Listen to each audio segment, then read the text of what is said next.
Et si une part fondamentale de la biologie, vous savez, celle qui explique l'essence même de la vie, de la maladie, si cette part avait été oubliée, ou pire, ignorée pendant plus d'un siècle? C'est une question vertigineuse, en effet. C'est ce qui nous amène aujourd'hui à explorer les travaux révolutionnaires, oui, mais assez méconnus d'Antoine Béchamp, un scientifique français du 19e siècle. Tout à fait. Notre guide, ce sera principalement des extraits d'un livre, La compréhension du vivant, de Brigitte Faux. Elle retrace, elle explique les découvertes de Béchamp. Un travail important pour sortir Béchamp de l'ombre. Exactement. Notre mission, si on peut dire, c'est de découvrir sa théorie des microzymas, de comprendre pourquoi il s'est opposé si frontalement à Pasteur et de voir comment cette vision pourrait peut-être changer radicalement notre regard sur la biologie, la santé. 1816-1908. C'était pas juste un chercheur dans un labo, hein. Pharmacien, chimiste, médecin, biologiste. Un sacré parcours, hein. Ah oui, et contemporain de Pasteur, évidemment. Ils sont en plein dans cette période d'effervescence scientifique. La chimie, la biologie qui naissent. Et la source dit qu'il admirait Lavoisier, hein, énormément. Surtout sa méthode, rigueur, expérimentation, observation minutieuse, ne jamais aller au-delà de ce que montrent les faits. Une rigueur qu'il va opposer d'une certaine manière à Pasteur. Oui, ou du moins à l'interprétation dominante des travaux de Pasteur. Surtout cette idée des méchants microbes venus de l'extérieur qu'il faut absolument exterminer. Une idée qui, comme le souligne André Fougerose dans la préface, a bien arrangé l'industrie pharmaceutique naissante, quoi. Parlons justement de sa méthode à Béchamp. Le livre insiste beaucoup là-dessus. Des expériences très rigoureuses, reproductibles, publiées à l'Académie des sciences. Il appliquait vraiment les préceptes de Lavoisier, aller du connu à l'inconnu et toujours prendre l'expérience comme guide. Sa conviction, c'était « rien ne se produit sans cause provocatrice ». Et c'est en cherchant cette cause provocatrice qu'il va faire sa grande découverte, vers 1854. Il étudie un truc un peu technique, l'interversion du sucre de canne. Pourquoi ça pouvait se faire à froid parfois, alors que la chimie disait chaleur et acide obligatoire? Et qu'est-ce qu'il a trouvé? Eh bien, il a remarqué que la réaction ne se faisait que s'il y avait des moisissures, ou même juste de la poussière, quoi. La poussière de l'air, Ben, oui. il a appelé ça au début des petits corps. Et il a compris que ces petits corps produisaient une substance, il l'appelait zymase, nous on dirait une enzyme, qui, elle, faisait la transformation chimique du sucre. D'accord, l'enzyme fait le travail chimique, voilà. Mais l'étape d'après, c'est ça le plus important. Il a compris que ces petits corps, qui venaient de l'air ou qui étaient déjà là, étaient la source des moisissures, que c'était des ferments vivants. Vivants? Oui. C'est pour ça qu'il les appellera plus tard les microzymases, des très petits ferments. Et ça change tout pour sa vision de la fermentation, j'imagine. Dès 1857, il propose une théorie. Exactement. Pour lui, la fermentation, c'est pas juste une réaction chimique dans un tube. C'est un acte physiologique, un acte de nutrition. En deux temps. D'autant, oui. Oui. D'abord, le microzyma, ou la levure, c'est pareil pour lui à ce niveau, libère son enzyme, la zymase, pour préparer le terrain, modifier le milieu. Et ensuite, le microzyma lui-même assimile, consomme ce milieu modifié. Ah, c'est intéressant. Il y a l'outil, l'enzyme, qui est soluble, et l'ouvrier, le microzyma, qui lui est insoluble, parce qu'il est organisé, il est vivant. Il a cette phrase clé, tout ce qui vit est organisé, et tout ce qui est organisé est insoluble. Mhm. Donc l'enzyme seule, ça ne suffit pas pour fermenter. Selon Béchamp, non. Il faut absolument le ferment vivant, le microzyma. C'est une idée qui, d'ailleurs, comme le note le livre, remet un peu en question le prix Nobel de Büchner en 1907. Ah oui, pourquoi? Parce que Büchner disait avoir réussi la fermentation sans levure vivante, mais il utilisait du kieselguhr, une roche sédimentaire comme support. Et Béchamp aurait dit, hein, attention, cette roche, elle est peut-être pleine de microzymases. Exactement. Source potentielle de ces ferments vivants.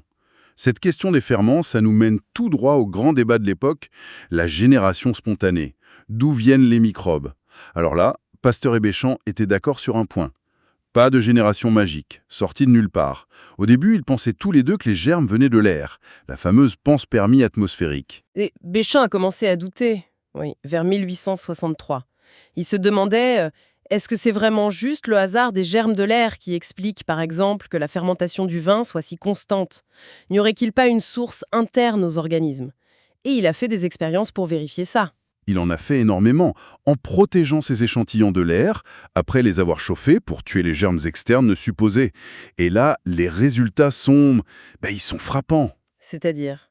Les matières inertes, comme de l'eau sucrée bien chauffée et protégée de l'air, elles restent inertes. Rien ne se passe. Logique.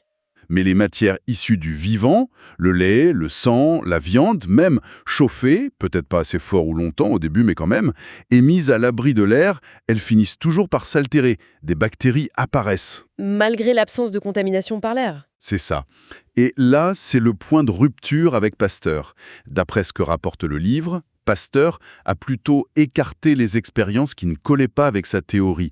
Il a décrété que l'intérieur des êtres vivants était stérile. Et Béchamp, lui, il est allé chercher l'explication.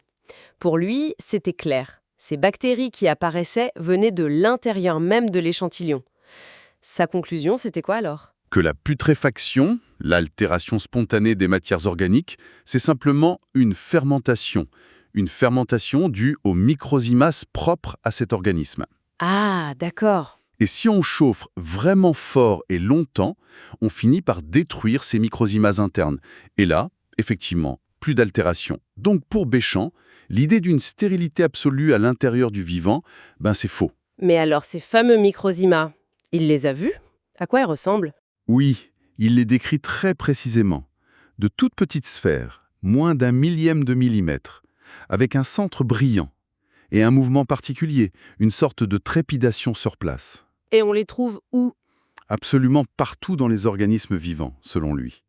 Dans le foie, le pancréas, le jaune d'œuf, les muscles, les plantes, partout. Mais est-ce que d'autres les voyaient aussi? Oui, c'est ça qui est intéressant. D'autres chercheurs de l'époque observaient ce qu'ils appelaient des granulations moléculaires. Mais ils pensaient que c'était juste des débris, des artefacts sans importance. Une sorte de poussière cellulaire inerte. Et Béchamp dit « Non, ce n'est pas de la poussière ». Exactement. Il affirme « Ces granulations, ce sont les microzymas. Ce sont des ferments organisés, vivants, capables d'agir chimiquement et même, on va le voir, d'évoulement. » Il a une phrase assez forte là-dessus, non? Ils n'étaient rien. Et j'ose vous assurer qu'ils sont le tout de l'organisation. Carrément. C'est une affirmation audacieuse. Il a même développé des techniques pour prouver leur activité interne. Oui, par exemple en utilisant de la créosote, un antiseptique, mais à très faible dose. Suffisamment pour bloquer les germes venus de l'air, mais pas assez pour arrêter l'activité des ferments internes, des microzymas, qui sont plus résistants selon lui. Il comparait par exemple de la craie. De la craie? Oui, pour lui, la craie, issue d'anciens organismes marins, est pleine de microzymas géologiques. Il comparait donc la craie avec du carbonate de chaux pur, chimiquement identique, mais inerte. La craie fermentait, le produit pur non. Donc, ces microzymas seraient partout? Dans l'air, le sol, les roches, le lait, l'urine, le vin, et dans tous nos tissus? C'est ce qu'il soutenait, oui. Une omniprésence totale. Et le plus fou, c'est qu'il dit qu'ils peuvent se transformer en bactéries. C'est une autre de ses observations majeures.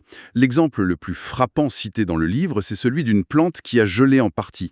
Dans la zone gelée, mais sous l'épiderme qui est resté intact, donc à l'abri de l'air, il observe les microzymas présents dans les cellules se transformer progressivement. En quoi? En bactéries. Il décrit l'apparition de Bacterium thermo, la bactérie typique de la putréfaction à l'époque, et il dit avoir observé des choses similaires dans des tissus animaux en décomposition spontanée à l'abri de l'air. Donc, non seulement ils sont partout, mais ils ne sont pas figés, ils peuvent changer de forme. Voilà, c'est l'idée du polymorphisme. On y reviendra. Mais avant ça, un autre point crucial, leur fonction. Leur fonction, oui, Béchamp découvre que les microzymas ont des fonctions chimiques spécifiques selon l'organe d'où ils proviennent. Ceux du foie ne font pas la même chose que ceux du pancréas, par exemple. Même s'ils se ressemblent au microscope. Exactement. Morphologiquement identiques, ils sont fonctionnellement différents, écrit-il. Leur métier dépend de leur origine. Et cette fonction peut même varier avec l'âge de l'organisme. Donc, la spécificité n'est pas dans la forme, mais dans l'origine et la fonction. C'est ça. Et, chose importante, les bactéries qui dérivent de ces microzymas héritent de cette spécificité fonctionnelle. Une bactérie issue d'un microzyma de foie aura une action liée à cet organe. Si ce sont les microzymas qui assurent les fonctions chimiques dans nos organes, quel est leur rapport avec la cellule? On en prend toujours que la cellule est l'unité de base du vivant. Et c'est là que Béchamp propose une véritable révolution. Pour lui, la cellule, ce n'est pas l'unité ultime, c'est une construction provisoire. Provisoire. Oui, une sorte de hâteau, de logement, d'atelier, que les microzymas construisent autour d'eux pour maintenir le bon environnement, le bon milieu, pour pouvoir faire leur travail chimique. Mais alors, l'unité vraiment fondamentale, c'est quoi? C'est le microzyma. C'est lui l'élément irréductible, permanent, la brique de base, vivante et fonctionnelle. Attendez, ça veut dire que le fameux adage « toute cellule provient d'une cellule », Virchow et tout ça, Béchamp le conteste? Il le nuance très fortement, oui. Il soutient que certaines cellules, notamment au tout début de l'embryon, ou même certains globules blancs, ne viennent pas forcément d'une division d'une cellule mère. Elles pourraient être assemblées directement par les microzymas. Assemblés par les microzymas. Oui, il aurait même fait des expériences où des microzymas isolés de levure, mis dans un milieu favorable, auraient reconstitué des cellules de levure. Sa phrase est très claire. L'unité vitale irréductible dont la cellule même est formée n'est autre que le microzyma. C'est énorme comme remise en cause. Mais alors, comment il explique qu'un même microzyma puisse tantôt faire partie d'une cellule saine et tantôt évoluer pour donner une bactérie, par exemple? Ah, voilà la clé. C'est l'importance absolument fondamentale du milieu. L'environnement physico-chimique dans lequel se trouve le microzyma, c'est l'autre grand pilier de sa théorie. Le milieu détermine tout. En grande partie, oui. Il donne un exemple simple. Prenez des microzymas de l'air, mettez-les sur un certain milieu de l'emploi d'amidon avec de la craie, vous obtenez des bactéries. Mettez les mêmes microzymas sur un autre milieu de l'eau sucrée, vous obtenez des moisissures. Ah oui, c'est clair. Son principe, c'est vraiment tout est une question de milieu. Le même microzyma de base peut évoluer différemment selon les conditions locales. Il peut participer à construire une cellule saine, ou bien, si le milieu se dégrade, évoluer en bactéries, en levure, en moisissure. Et c'est ça qu'il appelle le polymorphisme microbien. Exactement. C'est une opposition directe à Pasteur qui défendait le monomorphisme, une bactérie égale une espèce, une forme fixe. Pour Béchamp, non. Les différentes formes qu'on observe, bactéries, levures, champignons microscopiques, ce ne sont pas des espèces séparées et immuables. Ce sont des stades d'évolution possibles, des adaptations d'un même élément fondamental, le microzyma, en réponse au milieu. Et la source mentionne que d'autres chercheurs ont vu des choses similaires. Oui, même si ça a été souvent marginalisé. Des gens comme Tissot à son époque, ou plus tard Enderlein avec ses protistes, ou encore Naes avec ses somatides, ils ont tous décrit une variabilité des formes microbiennes bien plus grande que ce que la théorie officielle admettait. Si le microzyma est vraiment la brique de base, d'où il vient au tout début, pour un nouvel organisme, par exemple? Béchamp dit qu'il les trouve déjà dans l'ovule et dans les spermatozoïdes, avant même la formation de la première cellule de l'embryon. Donc, on les hériterait de nos parents? C'est l'idée. Il serait la base matérielle et vivante transmise, à partir de laquelle le nouvel organisme va s'édifier. Et après la mort, que deviennent-ils? Alors là, il décrit un cycle fascinant. Les microzymas qui ont construit et animé l'organisme pendant sa vie sont aussi ceux qui vont le décomposer après la mort. C'est la putréfaction, vue comme une dernière fermentation. Ils assurent la décomposition, oui. Et, point crucial, ils survivent à ce processus. Ils retournent ensuite à l'environnement, le sol, l'air, l'eau, prêts à être réincorporés dans un nouveau cycle. Il y a cette citation d'Estor, son collaborateur. L'être vivant porte donc en lui-même les éléments essentiels de la vie, de la maladie, de la mort et de la destruction. Tout est déjà là, en potentiel, dans les microzymas. L'histoire du petit chat enterré dans la craie purifiée racontée dans le livre est assez édifiante, non? Ah oui! Après 7 ans, il ne reste que quelques débris d'os et une sorte de craie artificielle, qui est en fait pleine de microzymas. Ça suggère qu'ils sont bien les agents de la décomposition et qu'ils sont incroyablement résistants. Presque indestructibles. Presque. Oui. Béchamp précise qu'ils résistent à la putréfaction normale, puisque ce sont eux qui la font, mais pas à une chaleur forte et prolongée, au-dessus de 60 degrés Celsius environ selon ses tests, ni à certains agents chimiques très puissants. Donc, les microzymas qu'on trouve dans l'environnement, dans la terre, les roches, ce seraient les restes d'organismes anciens? C'est sa conclusion. Des ferments organisés géologiques, comme il dit, pour la craie. Ils jouent un rôle de nettoyeur permanent et ils constituent un immense réservoir de vie potentielle. Tout ça nous amène forcément à repenser complètement la santé et la maladie. Radicalement oui. Pour Béchamp, la maladie, ce n'est pas d'abord une attaque venue de l'extérieur par un microbe étranger. Non, ok. Alors, c'est quoi, hein? C'est avant tout un déséquilibre du terrain, c'est-à-dire du milieu intérieur, de l'environnement de nos propres microzymas. Et ce déséquilibre, il vient d'où? De plein de choses possibles. Le froid, une blessure, une intoxication, une carence, une mauvaise alimentation, le stress. Tout ce qui perturbe l'homéostasie, l'équilibre interne. Et quand le terrain est déséquilibré? Alors, les microzymas propres à l'organisme, ceux qui sont normalement là pour maintenir la vie et la fonction, vont réagir à ce mauvais environnement. Ils vont changer d'état, évoluer de façon anormale, morbide comme il dit. Donc, les microbes qu'on trouve dans une maladie, les bactéries par exemple, seraient en fait nos propres microzymas qui ont mal tourné. C'est exactement ça. Il serait la conséquence du déséquilibre du terrain et non la cause première. André Fougerousse le résume bien dans la préface. Les microbes rencontrés dans nos maladies sont produits par le terrain déséquilibré du malade. L'exemple de la plante gelée est parfait. La cause, c'est le froid qui abîme les cellules et change le milieu. La conséquence, c'est que les microzymas de la plante évoluent en bactéries. Idem pour une gangrène après une blessure. Pareil. La cause première, c'est le traumatisme qui détruit les tissus, coupe la circulation, change le milieu local. Les microzymas de la zone blessée évoluent alors en forme bactérienne associée à la gangrène. La maladie vient de nous, elle est en nous. Mais alors les vaccins, les antibiotiques, comment Béchamp voyait ça? S'il cible des microbes spécifiques? Sa vision serait différente. Pour un microbe injecté, comme dans les anciens vaccins, ou lors d'une infection supposée externe, il ne se multiplierait pas forcément. Mais sa simple présence, ou les substances qu'il libère, agirait comme un puissant perturbateur du milieu interne. Ça forcerait nos propres microzymas à réagir, créant les symptômes de la maladie ou la réaction immunitaire.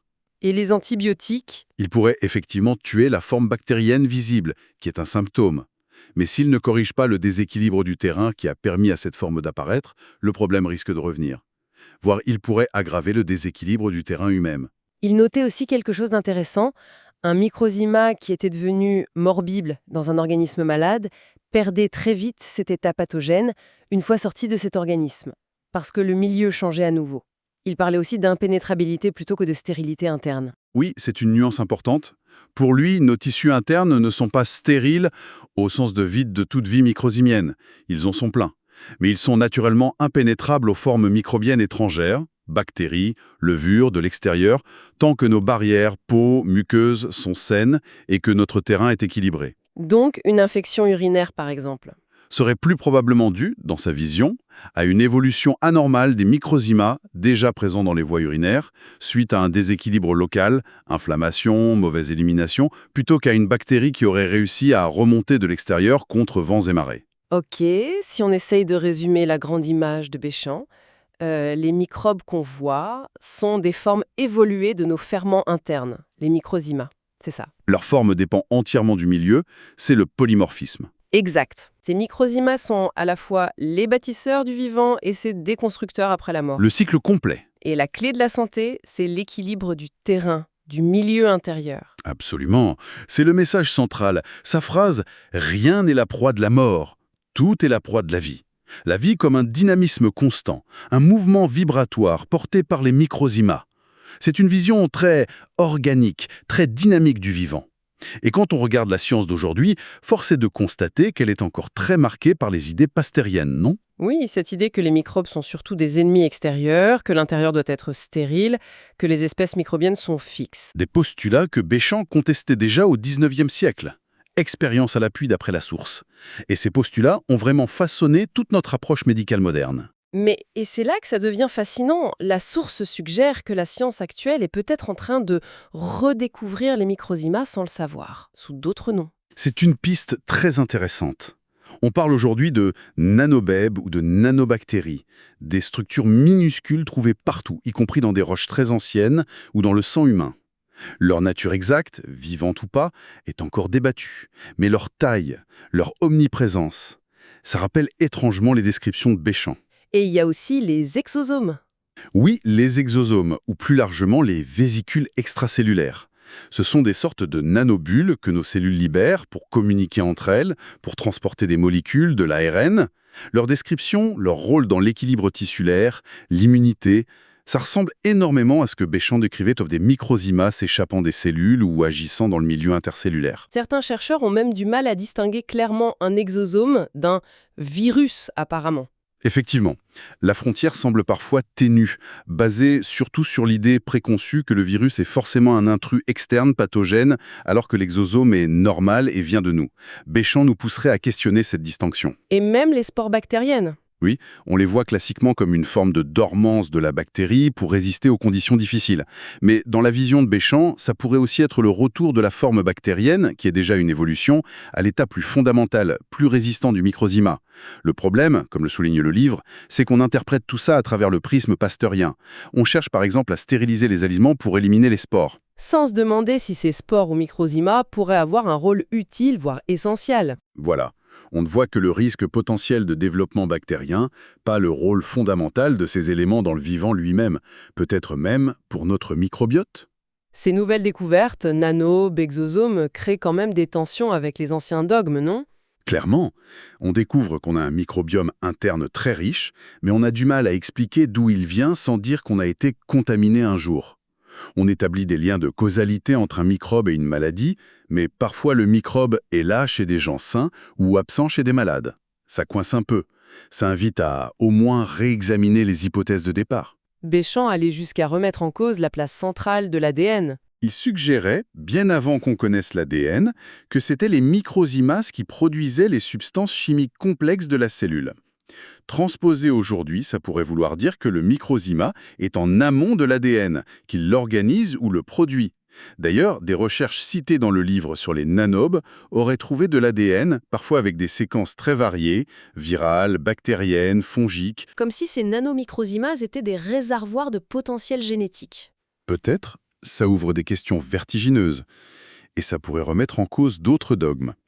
La distinction stricte entre le soi et le non-soi en immunologie, l'origine des enzymes, produites par qui au final, même certains aspects de la vision classique de la cellule, Tissot, déjà à l'époque de Béchamp critiquaient la description des mitochondries. Si on adoptait cette perspective de Béchamp, ça changerait complètement notre approche, non? On passerait d'une logique de guerre aux microbes à une logique de soutien du terrain. Exactement. Agir de manière biocompatible, comme dit la source. Respecter le vivant en nous et autour de nous. Ça passe par l'alimentation vivante, l'eau pure, le contact avec la nature, la gestion du stress. Tout ce qui aide notre milieu intérieur à rester équilibré pour que nos microzymas travaillent bien. La distinction clé redevient celle entre la matière inerte et la matière vivante. Oui, la matière vivante étant celle qui contient ces microzymas organisés, capables de faire monter, d'évoluer, de construire. La vie comme une question d'organisation dynamique, de coopération de ces milliards de microzymas qui nous composent. En résumé donc, la théorie de Béchamp, telle que Brigitte Faux nous la présente, c'est une invitation à voir les microzymas comme les briques ultimes du vivant. Ils sont en nous, ils nous construisent, mais ils peuvent aussi causer nos maladies si notre équilibre interne, notre fameux terrain, est perturbé. C'est un changement de paradigme potentiellement immense. Absolument. Et ça nous laisse peut-être avec une dernière question, une pensée pour la réflexion.